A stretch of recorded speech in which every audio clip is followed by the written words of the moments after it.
There, in the shadows of a digital world, where the darkest secrets hide behind layer upon layer of encryption, is where this new episode unfolds, of an old and well-known real-world horror story, which has now turned into a sordid cyber case, capable of disgusting even the most hardened black-boned audience of this channel. In 2007, little Madeleine McCann, a girl of just 3 years old, disappeared without a trace from a resort in Praia de Luz, Portugal. Her parents, at a nearby dinner, never imagined that night of relaxation would become the start of a global enigma, in which they would live for years their worst nightmare: the disappearance of their daughter, massive searches, conspiracy theories that harmed them, and an eternal silence enveloped the case. Until one day, a name finally appeared: Christian. Christian was a well-known German predator, with a history of violations, abuses, and thefts, who prowled around Portugal in the area where Madeleine disappeared. Bruckner wasn't just a criminal of flesh and bone. He was a silicon ghost, a dweller in the depths of the dark web, those invisible corners of the internet where unimaginable horrors are traded, where girls like Madeleine are bought and sold like collectible objects. This network monster had his lair in an abandoned factory in Neuengersleben, Germany. From there, using various methods to stay anonymous, he navigated hidden forums accessible with highly sophisticated tools, exchanging forbidden files with other abominable beings like him, all equally anonymous.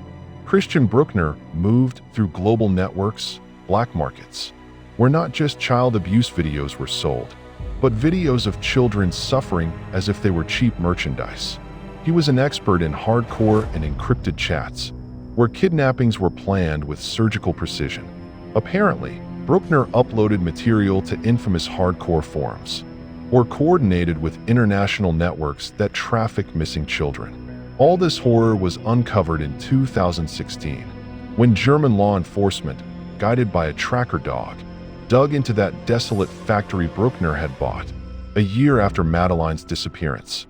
Beneath the putrid remains of a dead dog, a macabre camouflage placed there on purpose, they found a wallet with 6 pen drives, 2 SD memory cards, and, most chillingly, a hard drive, buried and wrapped in children's underwear. This digital artifact remained secret for nearly a decade, kept by authorities until 2025, when it was finally revealed amid a media frenzy demanding exposure of its contents.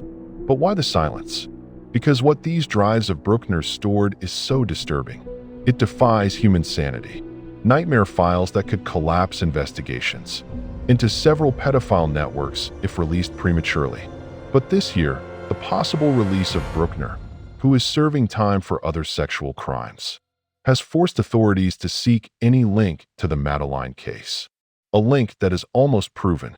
It is estimated that Bruckner's hard drive contains thousands of videos and images of child abuse, twisted texts like the diaries of a madman, where Bruckner fantasizes about kidnapping a blonde 4-year-old girl, a description that sends chills when thinking of Madeleine, who appears in several of Bruckner's documents and videos, making his involvement extremely likely.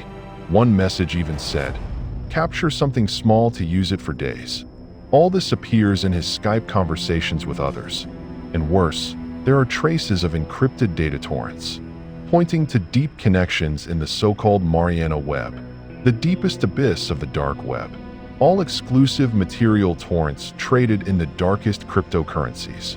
According to police sources who have spoken on Bruckner's hard drive, there are access logs to sites that traffic child snuff, or even the revolting genre snuff kitty porn, of which the infamous Daisy's destruction video is just the tip of the iceberg.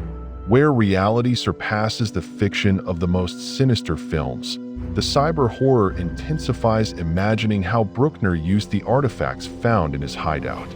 Chloroform and ether were found in his lair to sedate victims. He also kept children's swimsuits and toys there as trophies, all documented on that hard drive like a catalog of the unspeakable. Bruckner is not just a collector. He also shared plans and hidden chats. Music, coordinating with a global network that makes children like Madeleine disappear. further solidifying his more than likely involvement.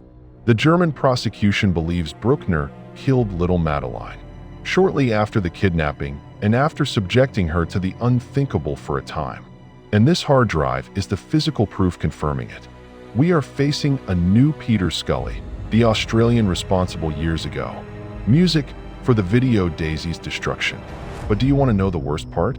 In August 2025, Bruckner, serving time for other proven heinous crimes, thanks to the pen drive, received help from a mysterious donor who paid one of the bails for his many pending trials, which raises the question, who is paying him to do what he does? This bail wasn't paid by a family member.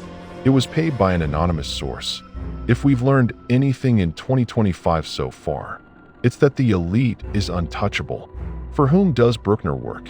If you knew the Madeleine McCann case, I'm sorry to inform you that this is its sad ending. Think about it tonight before you go to sleep.